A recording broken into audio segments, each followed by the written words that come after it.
इसमें कह रहे हैं कि ये जो निमित्त के रूप में रसाभ्याम गृहीत है ना, तो निमित्त के रूप में रिकार को भी ग्रहण कराओ, रिकाराच्चेति वक्तव्यम। जिस व्यक्ति के मत में वर्ण एक देश वर्ण ग्रहण से गृहीत हो जाते तो वहां तो कहने की आवश्यकता नहीं, क्योंकि रेफ से उत्तर कहा ही हुआ है और री में भी रेफ है, तो री से उत्तर भी कार्य हो जाएगा न को। लेकिन यदि हम वर्ण एक देश वर्ण ग्रहण से गृहीत नहीं होते ऐसा मानते हैं तो री से उत्तर न को न प्राप्त नहीं होगा, चाहिए तो, ठीक है। तो इसलिए रिकाराच्चेति वक्तव्यम कहना पड़ेगा। उदाहरण क्या है, इहापि यथा स्यात् मातृणाम पितृणामिति। मातृणाम में नत्व चाहिए, नाम के न को नत्व चाहिए, पितृनाम में भी चाहिए, तो वहां रसाभ्याम नोणः से तो अब हो नहीं पाएगा, रिकाराच्चेति कहना पड़ेगा आपको। यस्य पुनर्गृह्यन्ते रसाभ्याम इत्येव तस्य सिद्धम, ठीक है। समाधाता कहते हैं न सिद्ध्यति यत्तद्रेफात् परम भक्तेः तेन व्यवहितत्वान्न प्राप्नोति। ध्यान से देखिए, समाधाता ने क्या कहा कि आप कह रहे हो ना कि जिस ये मत में गृहीत हो जाता है वर्णिक देश वर्ण ग्रहण से, उसके मत में तो अपने आप ही रसाभ्याम सूत्र से ही काम हो जाएगा, रसाभ्याम सूत्र ही मातृनाम पितृनाम में नत्व विधान कर देगा। तो समाधाता कहते हैं नहीं कर पाएगा। क्यों नहीं कर पाएगा? यत्तद्रेफात् परम भक्तेः तेन व्यवहितत्वान्न प्राप्नोति, कि मातृनाम में जो री है ना, उस री में रेफ से परे एक भाग है, अज भाग। री में रेफ से परे एक क्या है? अज भाग है। वो अज भाग के द्वारा व्यवधान होने से नहीं पाएगा, क्योंकि रसाभ्याम तो पंचमी है ना, और पंचमी में तो बिल्कुल अव्यवहित उत्तर हो नकार तब कार्य होता है। लेकिन यहाँ तो रेफ के बाद एक अजभाग है, उसके बाद न है, नाम का न है, तो उसको ये नत्व हो नहीं पाएगा अपने आप से। तो प्रदीप दिखा रहे हैं यत्तद् रेफात् भक्तिः परम, रेफ भाग से परे भी वहां पे कोई एक भाग है, उससे व्यवहित होने के कारण से नहीं पाएगा। जिज्ञासु कहता है माँ भूदेवम अव्यवायित्येव सिद्धम। जिज्ञासु कहता है कि ठीक है, रसाभ्याम नोणः सूत्र से ना हो पाए, एवं माँ भूत, एवं माने इस सूत्र से, इस प्रकार से, जिस विधि से अभी हम कर रहे थे। अभी हम कैसे कर रहे थे? मातृनाम में रसाभ्याम नोणः को लगा करके। किस मत में? जिसके मत में वर्ण एक देश वर्ण ग्रहण से गृहीत हो जाते हैं, उस व्यक्ति के मत में रसाभ्याम नोणः सूत्र को सीधे सीधे लगा करके हम मातृनाम पितृनाम में न को न करवाना चाह रहे थे। तो समाधाता ने कहा कि नहीं हो पाएगा इस तरह से, तो क्योंकि व्यवधान है बीच में, ठीक। तो जिज्ञासु ने कहा कि ठीक है, माँ भूदेवम, इस तरह से भले ही ना हो, माने रसाभ्याम नोणः सूत्र से भले ही ना हो, अव्यवायिति इत्येव सिद्धम, हमारे पास और भी तो सूत्र है, अटकुपांग नुम व्यवायेपि, उस सूत्र से कर लेंगे हम। अड का व्यवाय मान करके, अड व्यवधान मान करके कर लेंगे। अब जिज्ञासु का अभिप्राय क्या है? अट मान के कर लेंगे, अट का व्यवधान मान के कर लेंगे। प्रदीप कर देखिए, रिकारेण यथा दीर्घो गृह्यते एवं रिकार भागोपीति भावः। वो ऐसे मान रहे हैं कि अब कोई कहे कि अट में कैसे गिनोगे उसको? री का जो रेफ अलग गिन लिया आपने, और रेफ के बाद एक अज भाग और गिन रहे हो, उसमें कुछ एक रेफ भाग एक कोई अच भाग, तो री का जो रेफ भाग है उसको अलग निकालने के बाद जो अज भाग बचा उसको आप क्या कहोगे? उसको आप अट में कैसे गिनोगे? अट में तो पूरा री तो आ सकता था, लेकिन वो री का जो अलग से रेफ व्यतिरिक्त भाग है उसको आप अट में कैसे गिनोगे? तो प्रदीप कार दिखा रहे हैं कि ये व्यक्ति जो कह रहा है कि अड़ व्यवाय, ऐसा कहने से सिद्ध हो जाएगा, वो ऐसा देख रहा है कि जैसे रिकार के द्वारा अपने सवर्णी दीर्घों का ग्रहण करा लिया जाता है ना, रिकारेण यथा दीर्घो गृह्यते एवं रिकार भागोपि, इसी तरह से रिकार के द्वारा रिकार का भाग जो है वो भी गृहीत हो जाएगा, ऐसा मान रहा है। लेकिन समाधाता कहते हैं न सिद्ध्यति, अड़ व्यवाय कह करके यदि आप नत्व कराना चाहते हैं तो वो नहीं कर सकेंगे, नहीं सिद्ध हो पाएगा। क्यों? वर्णैक देशाः के वर्ण ग्रहणेन गृह्यन्ते, कि देखो वर्णैक देशों को जिस पक्ष में आप वर्ण ग्रहण से गृहित करते भी हो, तो किन वर्णैक देशों को वर्ण ग्रहण से गृहित करते हो? ये व्यपवृत्तापि वर्णा भवन्ति, जो अलग से वर्ण के रूप में आपको दिखाई पड़ते हैं, मान लो ये पक्ष आप मानते भी हो, यदि वर्णैक देश वर्ण ग्रहण से गृहीत होते हैं तो कौन से वाले वर्णैक देश वर्ण ग्रहण से गृहीत होते हैं? जिनके समानांतर कोई स्वतंत्र वर्ण दिखाई पड़े। अब ये जो री में रेफ तो स्वतंत्र वर्ण के रूप में दिखाई पड़ रहा है, इसलिए आपने उसको मान लिया, लेकिन उसके अतिरिक्त जो री में भाग बच गया वो उसके जैसा अन्य केवल वर्ण, शुद्ध वर्ण कहाँ है? तो कोई है नहीं, तो उसको तो आप वर्णैक देश के रूप में ग्रहण कर ही नहीं सकते। और जब वर्णैक देश के रूप में ग्रहण नहीं कर सकते तो फिर उसकी अट संज्ञा भी नहीं हो सकती, और उसकी अट संज्ञा नहीं हो सकती तो अड्व्यवाय कह करके आप वहां काम नहीं कर सकते। समाधाता न सिद्ध्यति वर्णैक देशा के वर्ण ग्रहणेन गृह्यन्ते ये व्यपवृक्तापि वर्णा भवन्ति यच्चापि रेफात् परम भक्ते है, और जो रेफ भाग से पर वाला भाग है री में, न तत् क्वचिदपि व्यपवृक्तम दृश्यते, वो तो अलग से कहीं पर भी दिखाई देता नहीं है। देवस्मृति जी क्या हुआ, नहीं पता चला? अरे भाई री में क्या है? री में एक र है, आ थोड़े री में आ का है, वो कहाँ, किसने कहा? उसको हम केवल री का भाग, ऐसा उसको कोई नाम नहीं दिया इन्होंने, वो क्या है कुछ, मतलब वो केवल एक भाग है री का, और वो किसी के समानांतर है ही नहीं, तो उसको कैसे कहेंगे? भाई जैसे आई में दिखा रहे थे कि एक भाग अ के समानांतर, एक भाग ई के समानांतर प्रतीत हो रहा है, री में तो अभी केवल इतना दिखा रहे हैं कि एक भाग रेफ के समानांतर है और दूसरा एक और री का भाग बच गया र के अतिरिक्त, और वो किसी के भी समानांतर है ही नहीं। ठीक है, तो वो किसी के भी समानांतर है ही नहीं, तो उसको आप अट में कैसे गिनोगे? अट में तो अ ई उ रील री जो पढ़े हुए वही तो गृहीत होंगे। अब किसी के समानांतर ये है ही नहीं, तो इसको आप अट में गिन ही नहीं सकते हो। प्रदीपकार देखिए, न सिद्ध्यति तस्य भागस्य स्फुट प्रतिभास अविषयत्वात्।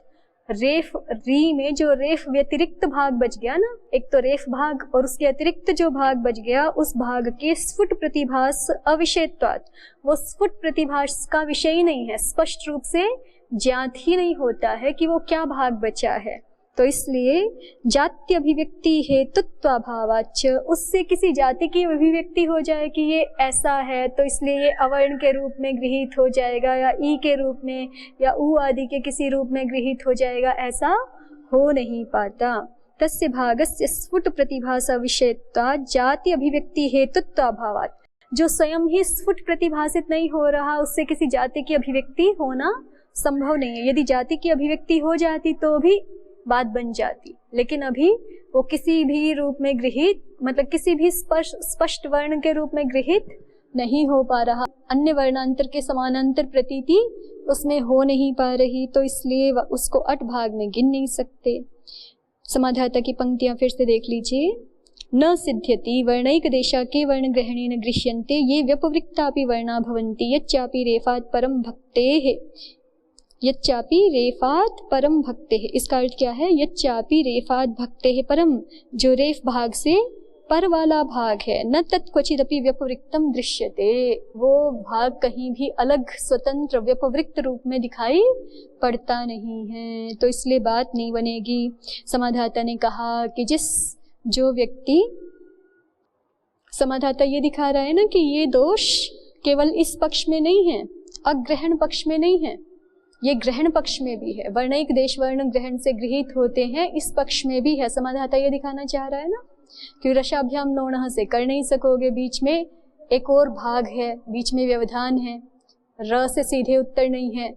ठीक है, फिर आप कहो कि अट व्यवाय से करेंगे, तो इसको अट के ये जो बीच में व्यवधान है जिस भाग का, उसको आप अट के रूप में गिन नहीं सकते, तो इसलिए रसाभ्याम नोणः से भी नहीं कर सकोगे और अटकुप्वांग से भी नहीं करोगे, तो आपको भी ऋकाराच्चेति वक्तव्यम कहना ही पड़ेगा। अभी तक ऐसा समाधाता दिखा रहा है, लेकिन जिज्ञासु कहता है एवं तर्हि योग विभागः करिष्यते, ऐसा है फिर हम योग विभाग कर लेंगे।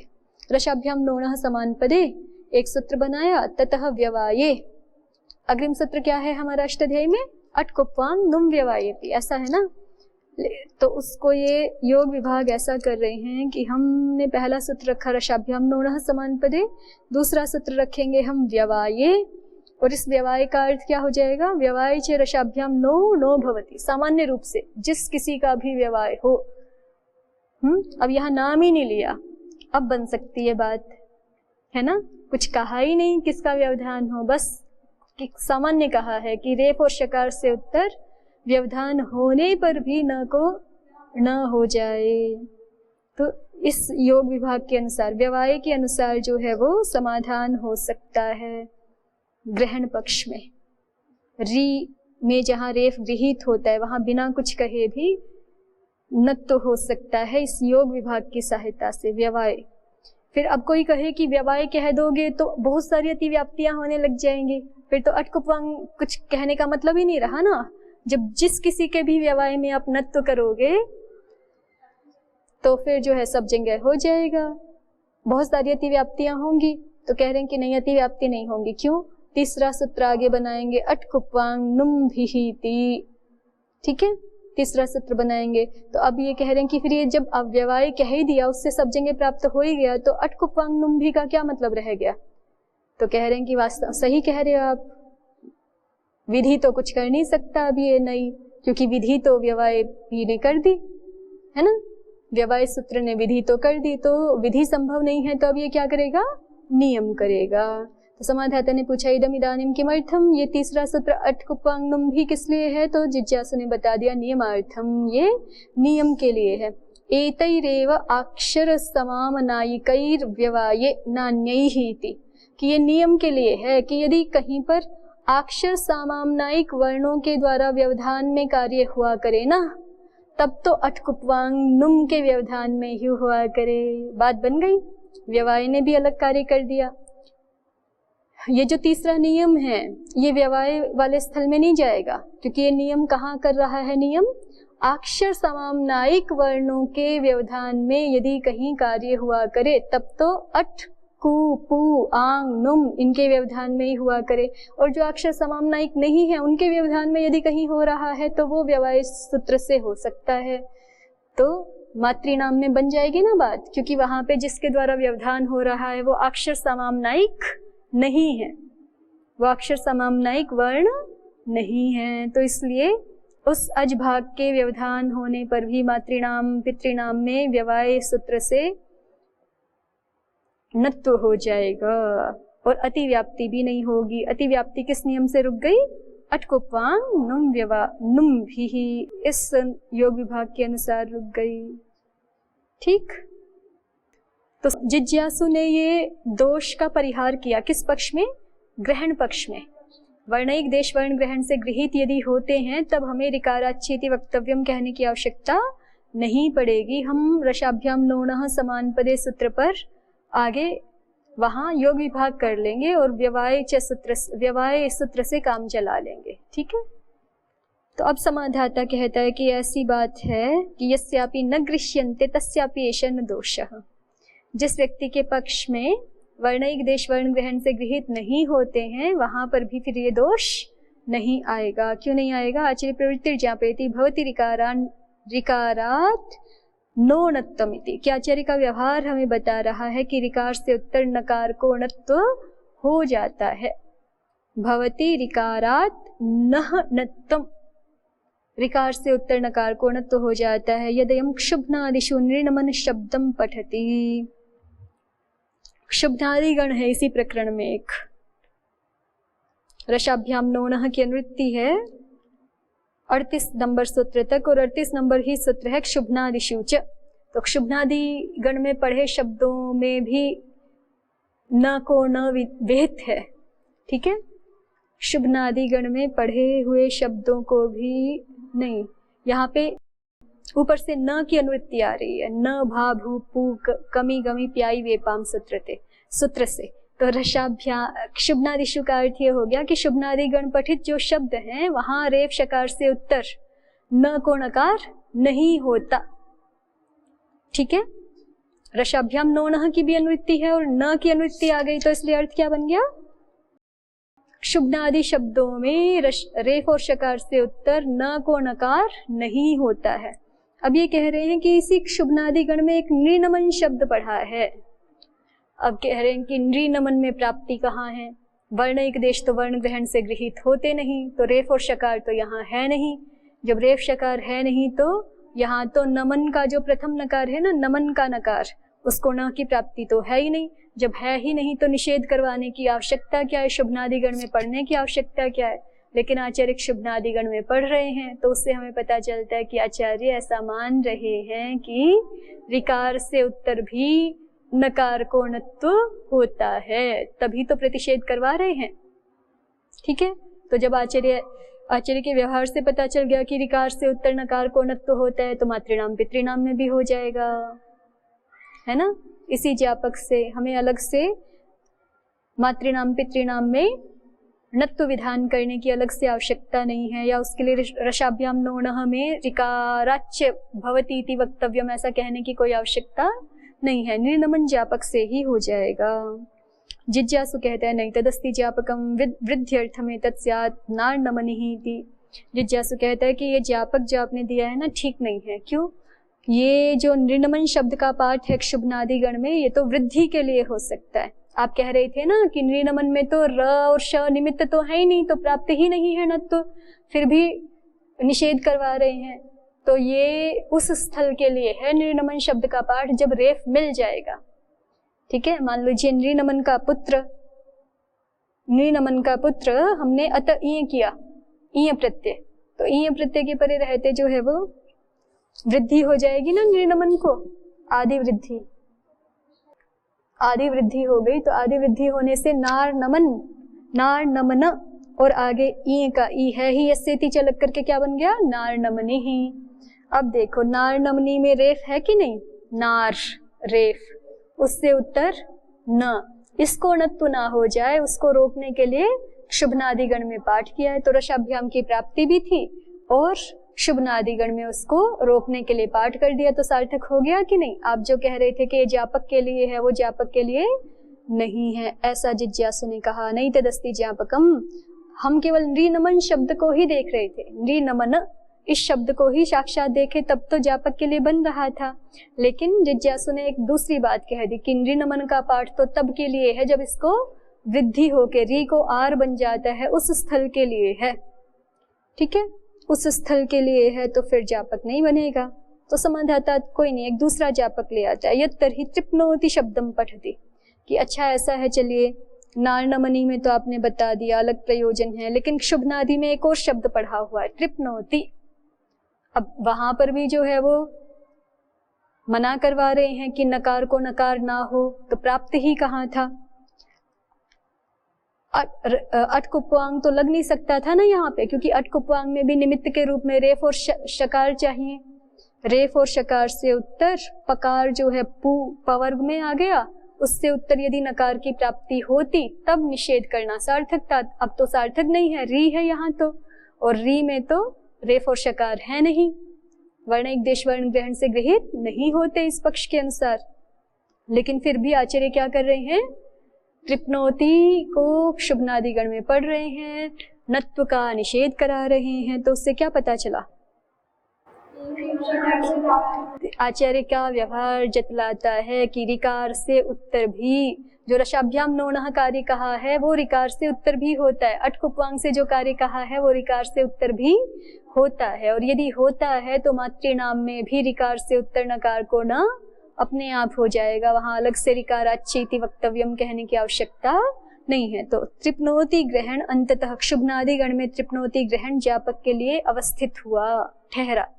ठीक है, अब समाधाता कहता है कि और हमने जो पहले ज्ञापक दिया था ना निर्नमन शब्द, वो भी ज्ञापक है, उसके भी ज्ञापकत्व का आप निषेध नहीं कर सकते। यच्चापि निर्नमन शब्दम पठति। जिज्ञासु कहते हैं भाई उसका तो हमने दूसरा प्रयोजन बताया था, ननु चोक्तम वृद्ध्यर्थम एतत् स्यात्, है ना, हमने कहा था वो तो वृद्धि के लिए है। तो समाधाता कहते हैं नहीं, बहिरंगा वृद्धि अंतरंगम नत्वम। मान लीजिए आप वृद्धि वाली स्थिति लेकर के भी आते हैं, निर्नमनस्य अपत्यम आदि यदि आप ऐसी विवक्षा करते हैं तो इसके अनुसार वृद्धि तो ई प्रत्यय की अपेक्षा से प्राप्त है, वो बहिर्भूत निमित्त है ना, बहिर्भूत निमित्त के कारण से जो कार्य प्राप्त हो रहा है वृद्धि, वो भी बहिरंग रहेगा, बहिरंग वृद्धि है। और निर्नमन में जो नत्व प्राप्त होना है, निर्नमन में जो नत्व प्राप्त होना है रसाभ्याम नोणः से, वो तो अंतरंग है, उसके लिए किसी ई प्रत्यय आदि की किसी की अपेक्षा नहीं है।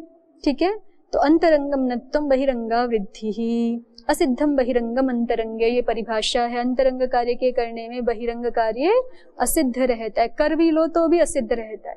ठीक है, तो यदि आप वृद्धि कर भी चुके होगे तो भी असिद्ध दिखेगा, निर्नमन ऐसा ही दिखेगा।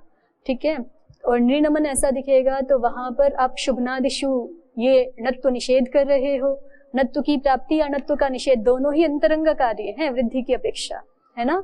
तो नत्व निषेध अंतरंग कार्य है, वृद्धि को या तो आप यहाँ करो मत या कर भी चुके हो तो असिद्ध जैसी प्रतीत होगी। तो इसका मतलब हमें निर्नमन शब्द में ही देखना है नत्व की प्राप्ति और निषेध।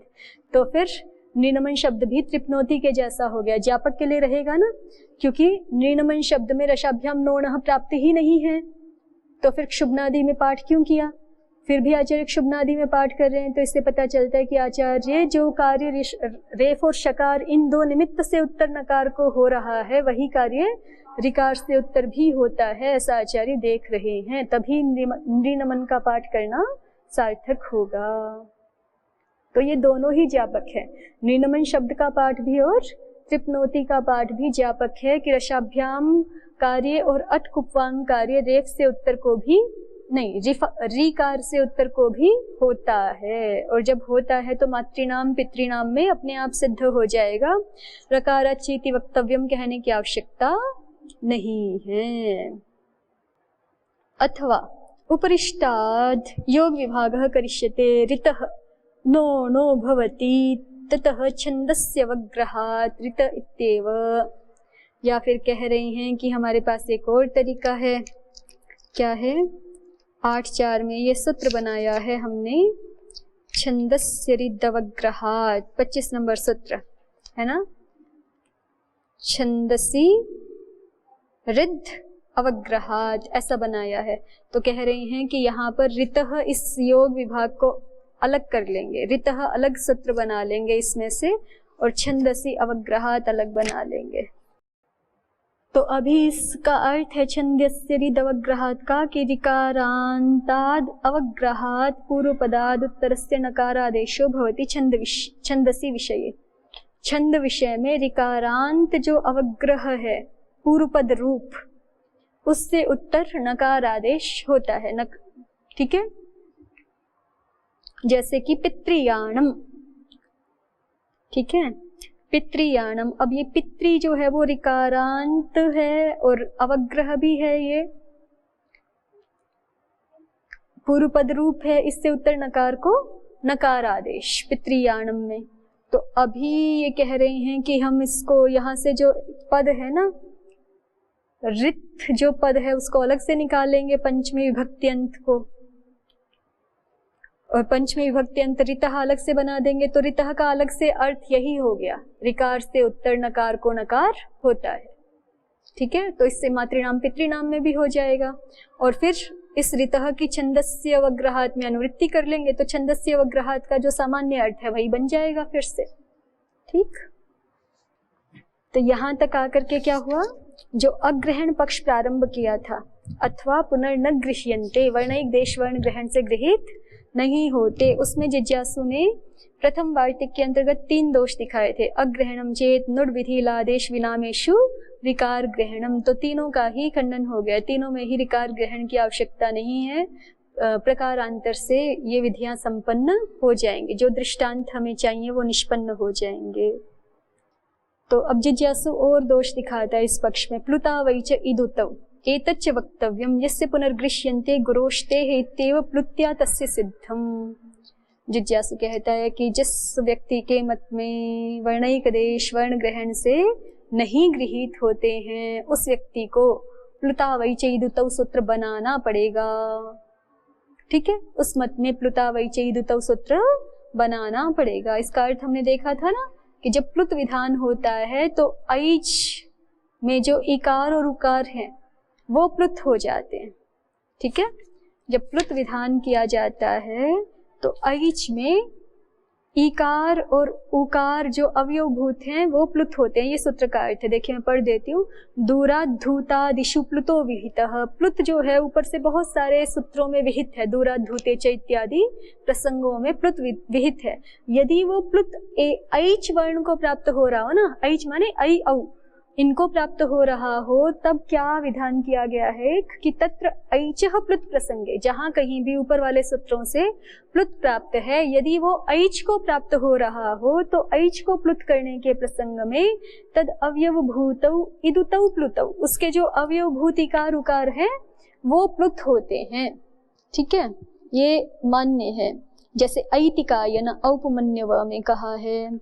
और फिर इसमें अलग अलग जो है मत भी दिखाए हुए हैं कि जहाँ अवर्ण और इवर्ण का समभाग मानते हैं तो वहाँ मान लीजिए ऐ औ में एक मात्रा अकार की एक मात्रा इकार उकार की, यदि ऐसा मत है ऐ औ के संदर्भ में शिक्षा शास्त्रियों का, तो फिर प्लुत करते समय क्या होगा, एक मात्रिक अवर्ण तो रह ही गया और जो ई उ है वो द्विमात्रिक हो जाएगा। कुल मिलाकर के 3 मात्रिक होना चाहिए ना, तो अ तो एक मात्रिक है ही, ई उ द्विमात्रिक हो जाया करेगा। ठीक है।